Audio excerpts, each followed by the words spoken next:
अध्याय 2 सांख्य योग। इस अध्याय में अर्जुन अपने सम्मुख उत्पन्न स्थिति का सामना करने में स्पष्ट रूप से अपनी असमर्थता को दोहराता है और युद्ध करने के अपने कर्तव्य का पालन करने से मना कर देता है। तत्पश्चात वह औपचारिक रूप से श्री कृष्ण को अपना आध्यात्मिक गुरु बनाने और जिस स्थिति में वह स्वयं को पाता है उसका सामना करने के लिए उचित मार्गदर्शन प्रदान करने की प्रार्थना करता है।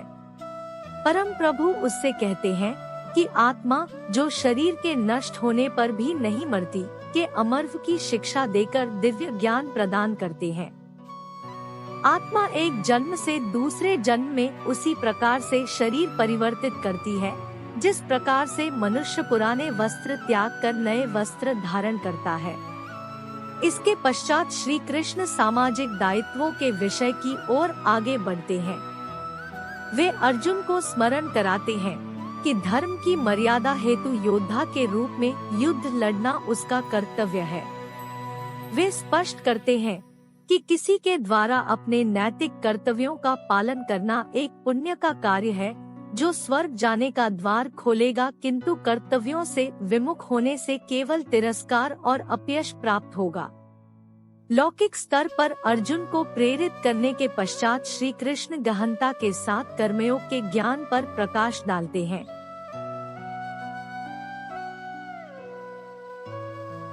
वे अर्जुन को फल की आसक्ति के बिना निष्काम कर्म करने की प्रेरणा देते हैं। फल की कामना से रहित कर्म करने के विज्ञान को वे बुद्धि योग या बुद्धि का योग नाम देते हैं। बुद्धि का प्रयोग मन को कर्मफल की लालसा करने से रोकने के लिए करना चाहिए। इस चेतना के साथ संपन्न किए गए कर्म बंधनयुक्त कर्मों से बंधन मुक्त कर्मों में परिवर्तित हो जाते हैं। अर्जुन दिव्य चेतना में स्थित मनुष्य के लक्षणों के संबंध में जानना चाहता है। श्री कृष्ण उसे बताते हैं कि किस प्रकार से दिव्य चेतना में स्थित होकर मनुष्य आसक्ति, भय और क्रोध से मुक्त हो जाता है और सभी परिस्थितियों में उसकी इंद्रियां उसके वश में हो जाती है और उसका मन सदा के लिए भगवान की भक्ति में तल्लीन हो जाता है। अब वे क्रमानुसार स्पष्ट करते हैं कि किस प्रकार से मानसिक संताप, कामवासना और लोभ विकसित होता है और किस प्रकार से इनका उन्मूलन किया जा सकता है। संजय ने कहा, करुणा से अभिभूत मन से शोकाकुल और अश्रुओं से भरे नेत्रों वाले अर्जुन को देखकर श्री कृष्ण ने निम्नवर्णित शब्द कहे। परमात्मा श्री कृष्ण ने कहा, मेरे प्रिय अर्जुन, इस संकट की घड़ी में तुम्हारे भीतर यह विमोह कैसे उत्पन्न हुआ? यह सम्माननीय लोगों के अनुकूल नहीं है। इससे उच्च लोकों की प्राप्ति नहीं होती अपितु अपयश प्राप्त होता है। हे पार्थ, अपने भीतर इस प्रकार की नपुंसकता का भाव लाना तुम्हें शोभा नहीं देता। हे शत्रु विजेता, हृदय की तुच्छ दुर्बलता का त्याग करो और युद्ध के लिए तैयार हो जाओ। अर्जुन ने कहा, हे मधुसूदन, हे शत्रुओं के दमन करता, मैं युद्ध भूमि में कैसे भीष्म और द्रोणाचार्य जैसे महापुरुषों पर बाण चला सकता हूँ जो मेरे लिए परम पूजनीय है। ऐसे आदरणीय महापुरुष जो मेरे गुरुजन हैं, को मारकर सुखपूर्वक जीवन व्यतीत करने की अपेक्षा तो भीख मांगकर इस संसार में जीवन निर्वाह करना अधिक श्रेयस्कर है। यदि हम उन्हें मारते हैं तो उसके परिणाम स्वरूप हम जिस संपत्ति और सुखों का भोग करेंगे वे रक्तरंजित होंगे। हम यह भी नहीं जानते कि इस युद्ध का परिणाम हमारे लिए किस प्रकार से श्रेयस्कर होगा, उन पर विजय पाकर या उनसे पराजित होकर। यद्यपि उन्होंने धृतराष्ट्र का पक्ष लिया है और अब वे युद्ध भूमि में हमारे सम्मुख खड़े हैं, तथापि उनको मारकर हमारी जीवित रहने की कोई इच्छा नहीं होगी। मैं किंकर्तव्य विमूढ़ हो गया हूँ और गहन चिंता में डूबकर कायरता दिखा रहा हूँ। मैं आपका शिष्य हूँ और आपके शरणागत हूँ। कृपया मुझे निश्चय ही यह उपदेश दे कि मेरा हित किसमें है। मुझे ऐसा कोई उपाय नहीं सूझता जो मेरी इंद्रियों को सुखाने वाले इस शोक को दूर कर सके। यदि मैं धन संपदा से भरपूर इस पृथ्वी पर निष्कंटक राज्य प्राप्त कर लेता हूँ या देवताओं जैसा प्रभुत्व प्राप्त कर लेता हूँ, तब भी मैं इस शोक को दूर करने में समर्थ नहीं हो पाऊंगा। संजय ने कहा। ऐसा कहने के पश्चात गुड़ाकेश शत्रुओं का दमन करने वाला अर्जुन ऋषिकेश कृष्ण से बोला, हे गोविंद, मैं युद्ध नहीं करूंगा, और शांत हो गया। हे भरतवंशी धृतराष्ट्र। तत्पश्चात दोनों पक्षों की सेनाओं के मध्य शोककुल अर्जुन से कृष्ण ने प्रसन्न होते हुए ये वचन कहे। परम भगवान ने कहा, तुम विद्वतापूर्ण वचन कहकर भी उनके लिए शोक कर रहे हो जो शोक के पात्र नहीं है। बुद्धिमान पुरुष न तो जीवित प्राणी के लिए शोक करते हैं और न ही मृत के लिए। ऐसा कोई समय नहीं था कि जब मैं नहीं था या तुम नहीं थे और ये सभी राजा न रहे हों, और ऐसा भी नहीं है कि भविष्य में हम सब नहीं रहेंगे। जैसे देहधारी आत्मा इस शरीर में बाल्यावस्था से तरुणावस्था और वृद्धावस्था की ओर निरंतर अग्रसर होती है, वैसे ही मृत्यु के समय आत्मा दूसरे शरीर में चली जाती है। बुद्धिमान मनुष्य ऐसे परिवर्तन से मोहित नहीं होते। हे कुंती पुत्र, इंद्रिय और उसके विषयों के संपर्क से उत्पन्न सुख तथा दुख का अनुभव क्षण भंगुर है। ये स्थायी न होकर सर्दी तथा गर्मी की ऋतुओं के आने जाने के समान है। हे भरतवंशी, मनुष्य को चाहिए कि वह विचलित हुए बिना उनको सहन करना सीखे। हे पुरुषों में श्रेष्ठ अर्जुन, जो मनुष्य सुख तथा दुख में विचलित नहीं होता और इन दोनों परिस्थितियों में स्थिर रहता है, वह वास्तव में मुक्ति का पात्र है। अनित्य शरीर का चिरस्थायित्व नहीं है और शाश्वत आत्मा का कभी अंत नहीं होता है। तत्वदर्शियों द्वारा भी इन दोनों की प्रकृति के अध्ययन करने के पश्चात निकाले गए निष्कर्ष के आधार पर इस यथार्थ की पुष्टि की गई है, जो पूरे शरीर में व्याप्त है उसे ही तुम अविनाशी समझो। उस अनश्वर आत्मा को नष्ट करने में कोई भी समर्थ नहीं है। केवल भौतिक शरीर ही नश्वर है और शरीर में व्याप्त आत्मा अविनाशी, अप्रिमेय तथा शाश्वत है। आता है भरतवंशी, युद्ध करो। वह जो यह सोचता है कि आत्मा को मारा जा सकता है या आत्मा मर सकती है, वे दोनों ही अज्ञानी हैं। वास्तव में आत्मा न तो मरती है और न ही उसे मारा जा सकता है। आत्मा का न तो कभी जन्म होता है, न ही मृत्यु होती है, और न ही आत्मा किसी काल में जन्म लेती है और न ही कभी मृत्यु को प्राप्त होती है। आत्मा अजन्मा, शाश्वत, अविनाशी और चिरनूतन है। शरीर का विनाश होने पर भी इसका विनाश नहीं होता। हे पार्थ, वह जो यह जानता है कि आत्मा अविनाशी, शाश्वत, अजन्मा और अपरिवर्तनीय है, वह किसी को कैसे मार सकता है या किसी की मृत्यु का कारण हो सकता है। जिस प्रकार से मनुष्य अपने फटे पुराने वस्त्रों को त्याग कर नए वस्त्र धारण करता है, उसी प्रकार मृत्यु होने पर आत्मा पुराने तथा व्यर्थ शरीर को त्याग कर नया शरीर धारण करती है। किसी भी शस्त्र द्वारा आत्मा के टुकड़े नहीं किए जा सकते, न ही अग्नि आत्मा को जला सकती है, न ही जल द्वारा उसे गीला किया जा सकता है और न ही वायु इसे सुखा सकती है। आत्मा अखंडित और अज्वलनशील है, इसे न तो गीला किया जा सकता है और न ही सुखाया जा सकता है। यह आत्मा शाश्वत, सर्वव्यापी, अपरिवर्तनीय, अचल और अनादि है। इस आत्मा को अदृश्य, अचिंतनीय और अपरिवर्तनशील कहा गया है। यह जानकर हमें शरीर के लिए शोक प्रकट नहीं करना चाहिए। यदि तुम यह सोचते हो कि आत्मा निरंतर जन्म लेती है और मरती है, तब ऐसी स्थिति में भी, हे महाबाहु अर्जुन, तुम्हें इस प्रकार से शोक नहीं करना चाहिए। जो जन्म लेता है उसकी मृत्यु निश्चित है और मृत्यु के पश्चात पुनर्जन्म भी अवश्यंभावी है। अतः तुम्हें अपरिहार्य के लिए शोक नहीं करना चाहिए। हे भरतवंशी, समस्त जीव जन्म से पूर्व अव्यक्त रहते हैं, जन्म होने पर व्यक्त हो जाते हैं और मृत्यु होने पर पुनः अव्यक्त हो जाते हैं। अतः ऐसे में शोक व्यक्त करने की क्या आवश्यकता है? कुछ लोग आत्मा को एक आश्चर्य के रूप में देखते हैं, कुछ लोग इसे आश्चर्य बताते हैं और कुछ इसे आश्चर्य के रूप में सुनते हैं, जबकि अन्य लोग इसके विषय में सुनकर भी कुछ समझ नहीं पाते। हे अर्जुन, शरीर में निवास करने वाली आत्मा अविनाशी है, इसलिए तुम्हें किसी प्राणी के लिए शोक नहीं करना चाहिए। इसके अलावा एक योद्धा के रूप में अपने कर्तव्य पर विचार करते हुए तुम्हें उसका त्याग नहीं करना चाहिए।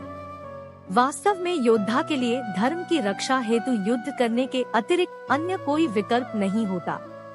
यदि फिर भी तुम इस धर्म युद्ध का सामना नहीं करना चाहते, तब तुम्हें निश्चित रूप से अपने सामाजिक कर्तव्यों की उपेक्षा करने का पाप लगेगा और तुम अपनी प्रतिष्ठा खो दोगे। लोग तुम्हें कायर और भगोड़ा कहेंगे। एक सम्माननीय व्यक्ति के लिए अपयश मृत्यु से बढ़कर है। जिन महान योद्धाओं ने तुम्हारे नाम और यश की सराहना की है, वे सब यह सोचेंगे कि तुम भय के कारण युद्ध भूमि से भाग गए और उनकी दृष्टि में तुम अपना सम्मान गवा दोगे। तुम्हारे शत्रु तुम्हारी निंदा करेंगे और कटु शब्दों से तुम्हारा मानमर्दन करेंगे और तुम्हारी सामर्थ्य का उपहास उड़ाएंगे। तुम्हारे लिए इससे पीड़ादायक और क्या हो सकता है? हे कुंती पुत्र, यदि तुम युद्ध करते हो, फिर या तो तुम मारे जाओगे और स्वर्ग लोक प्राप्त करोगे, या विजय होने पर पृथ्वी के साम्राज्य का सुख भोगोगे। इसलिए हे कुंती पुत्र, उठो और दृढ़ संकल्प के साथ युद्ध करो। कर्तव्यों पालन हेतु युद्ध करो। युद्ध से मिलने वाले सुख दुख लाभ हानि को समान समझो। यदि तुम इस प्रकार अपने दायित्वों का निर्वहन करोगे, तब तुम्हें कोई पाप नहीं लगेगा। अब तक मैंने तुम्हें सांख्य योग या आत्मा की प्रकृति के संबंध में वैश्लेषिक ज्ञान से अवगत कराया है। अब मैं क्योंकि बुद्धियोग या ज्ञानयोग प्रकट कर रहा हूँ, हे पार्थ, उसे सुनो। जब तुम ऐसे ज्ञान के साथ कर्म करोगे, तब कर्मों के बंधन से स्वयं को मुक्त कर पाओगे। इस चेतनावस्था में कर्म करने से किसी प्रकार की हानि या प्रतिकूल परिणाम प्राप्त नहीं होते, अपितु इस प्रकार से किया गया अल्प प्रयास भी बड़े से बड़े भय से हमारी रक्षा करता है। हे कुरुवंशी, जो इस मार्ग का अनुसरण करते हैं, उनकी बुद्धि निश्चयात्मक होती है और उनका एकमात्र लक्ष्य होता है। लेकिन जो मनुष्य संकल्पहीन होते हैं, उनकी बुद्धि अनेक शाखाओं में विभक्त रहती है। अल्पज्ञ मनुष्य वेदों के आलंकारिक शब्दों पर अत्यधिक आसक्त रहते हैं, जो स्वर्गलोक का सुख भोगने के प्रयोजनार्थ दिखावटी कर्मकांड करने की अनुशंसा करते हैं, और जो यह मानते हैं कि इन वेदों में कोई उच्च सिद्धांतों का वर्णन नहीं किया गया है। वे वेदों के केवल उन्हीं खंडों की महिमा मंडित करते हैं जो उनकी इंद्रियों को तृप्त करते हैं, और वे उत्तम जन्म, ऐश्वर्य, इंद्रिय तृप्ति और स्वर्गलोक की प्राप्ति के लिए आडंबरीय कर्मकांडों के पालन में लगे रहते हैं। सांसारिक सुखों में मन की गहन आसक्ति के साथ उनकी बुद्धि ऐसी वस्तुओं में मोहित रहती है, इसलिए वे भगवत प्राप्ति के मार्ग पर अग्रसर होने के हेतु दृढ़ संकल्प लेने में असमर्थ होते हैं। वेदों में प्रकृति के 3 गुणों का वर्णन मिलता है। हे अर्जुन, प्रकृति के इन गुणों से ऊपर उठकर विशुद्ध आध्यात्मिक चेतना में स्थित हो जाओ। परम सत्य में स्थित होकर सभी प्रकार के द्वैतों से स्वयं को मुक्त करते हुए भौतिक लाभानी और सुरक्षा की चिंता किए बिना आत्मलीन हो जाओ। जैसे एक छोटे जलकूप का समस्त कार्य सहजता से सभी प्रकार से विशाल जलाशय से तत्काल पूर्ण हो जाता है, उसी प्रकार समान रूप से परम सत्य को जानने वाले वेदों के सभी प्रयोजन को पूर्ण करते हैं। तुम्हें अपने निश्चित कर्मों का पालन करने का अधिकार है, लेकिन तुम अपने कर्मों का फल प्राप्त करने के अधिकारी नहीं हो। तुम स्वयं को अपने कर्मों के फलों का कारण मत मानो और न ही अकर्मा रहने में आसक्ति रखो। हे अर्जुन, सफलता और असफलता की आसक्ति को त्याग कर तुम दृढ़ता से अपने कर्तव्य का पालन करो। यही संभाव योग कहलाता है। हे अर्जुन, दिव्य ज्ञान और अंतर्दृष्टि की शरण ग्रहण करो। फलों की आसक्ति युक्त कर्मों से दूर रहो, जो निश्चित रूप से दिव्य ज्ञान में स्थित बुद्धि के साथ निष्पादित किए गए कार्यों से निष्कृष्ट है। जो अपने कर्मफलों का भोग करना चाहते हैं, वे कृपण हैं। जब कोई मनुष्य बिना आसक्ति के कर्मयोग का अभ्यास करता है, तब वह इस जीवन में ही शुभ और अशुभ प्रतिक्रियाओं से छुटकारा पा लेता है। इसलिए योग के लिए प्रयास करना चाहिए, जो कुशलता पूर्वक कर्म करने की कला है। संबुद्धि युक्त ऋषि मुनि कर्म के फलों की आसक्ति से स्वयं को मुक्त कर लेते हैं, जो मनुष्य को जन्म मृत्यु के चक्र में बांध लेती है। इस चेतना में कर्म करते हुए वे उस अवस्था को प्राप्त कर लेते हैं जो सभी दुखों से परे है। जब तुम्हारी बुद्धि मोह के दलदल को पार करेगी तब तुम सुने हुए और आगे सुनने में आने वाले इस लोक और परलोक के भोगों सबके प्रति उदासीन हो जाओगे। जब तुम्हारी बुद्धि का वेदों के अलंकारमय खंडों में आकर्षण समाप्त हो जाए और वह दिव्य चेतना में स्थिर हो जाए तब तुम पूर्ण योग की उच्च अवस्था प्राप्त कर लोगे। अर्जुन ने कहा, हे केशव, दिव्य चेतना में लीन मनुष्य के क्या लक्षण हैं? वह सिद्ध पुरुष कैसे बोलता है, कैसे बैठता है और कैसे चलता है? परम प्रभु श्री कृष्ण कहते हैं, हे पार्थ, जब कोई मनुष्य स्वार्थयुक्त कामनाओं और मन को दूषित करने वाली इंद्रिय तृप्ति से संबंधित कामनाओं का परित्याग कर देता है और आत्मज्ञान को अनुभव कर संतुष्ट हो जाता है, तब ऐसे मानव को दिव्य चेतना में स्थित कहा जा सकता है। जो मनुष्य किसी प्रकार के दुखों में क्षुब्ध नहीं होता, जो सुख की लालसा नहीं करता और जो आसक्ति, भय और क्रोध से मुक्त रहता है, वह स्थिर बुद्धि वाला मनीषी कहलाता है। जो सभी परिस्थितियों में अनासक्त रहता है और न ही शुभ फल की प्राप्ति से हर्षित होता है और न ही विपत्ति से उदासीन होता है, वही पूर्ण ज्ञानावस्था में स्थित मुनि है। जो मनुष्य अपनी इंद्रियों को उनके विषय भोगों से खींच लेने के लिए उसी प्रकार से योग्य होता है जैसे एक कछुआ अपने अंगों को संकुचित करके उन्हें खोल के भीतर कर लेता है, वह दिव्य ज्ञान में स्थिर हो जाता है। यद्यपि देहधारी जीव इंद्रियों के विषयों से अपने को कितना दूर रखे, लेकिन इंद्रिय विषयों को भोगने की लालसा बनी रहती है। फिर भी जो लोग भगवान को जान लेते हैं, उनकी लालसाएं समाप्त हो जाती है।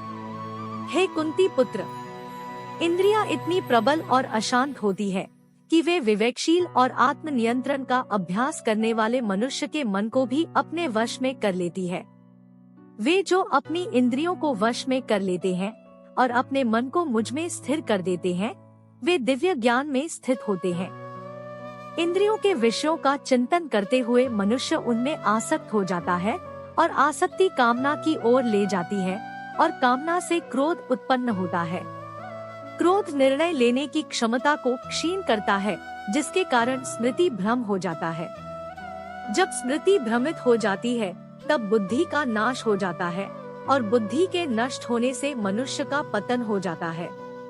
लेकिन जो मन को वश में रखता है, वह इंद्रियों के विषयों का भोग करने पर भी राग और द्वेष से मुक्त रहता है और भगवत कृपा प्राप्त करता है। भगवान की दिव्य कृपा से शांति प्राप्त होती है, जिससे सभी दुखों का अंत हो जाता है और ऐसे शांत मन वाले मनुष्य की बुद्धि दृढ़ता से भगवान में स्थिर हो जाती है।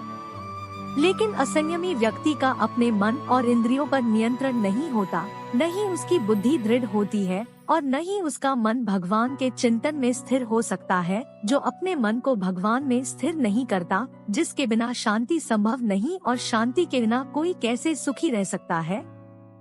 जिस प्रकार प्रचंड वायु अपने तीव्र वेग से जल पर तैरती हुई नाव को दूर तक बहा कर ले जाती है, उसी प्रकार से अनियंत्रित इंद्रियों में से कोई एक जिसमें मन अधिक लिप्त रहता है, बुद्धि का विनाश कर देती है। इसलिए है महाबाहु, जो मनुष्य इंद्रियों के विषय भोगों से विरक्त रहता है, वह दृढ़ता से लोकातीत ज्ञान से युक्त हो जाता है। जिसे सब लोग दिन समझते हैं, वह आत्म संयमी के लिए अज्ञानता की रात्रि है, तथा जो सब जीवों के लिए रात्रि है, वह आत्मविश्लेषी मुनियों के लिए दिन है। जिस प्रकार से समुद्र उसमें निरंतर मिलने वाली नदियों के जल के प्रवाह से विक्षुब्ध नहीं होता, उसी प्रकार से ज्ञानी अपने चारों ओर इंद्रियों के विषयों के आवेग के पश्चात भी शांत रहता है, न कि उस मनुष्य की भांति जो कामनाओं को तुष्ट करने के प्रयास में लगा रहता है। जिस मनुष्य ने अपनी सभी भौतिक इच्छाओं का परित्याग कर दिया हो और इंद्रिय तृप्ति की लालसा, स्वामित्व के भाव और अहंकार से रहित हो गया हो, वह पूर्ण शांति प्राप्त कर सकता है। हे पार्थ, ऐसी अवस्था में रहने वाली प्रबुद्ध आत्मा जब ब्रह्म ज्ञान प्राप्त कर लेती है, वह फिर कभी भ्रमित नहीं होती। तब मृत्यु के समय भी इस दिव्य चेतना में स्थित सिद्ध पुरुष जन्म और मृत्यु के बंधन से मुक्त हो जाता है और भगवान के परम धाम में प्रवेश करता है।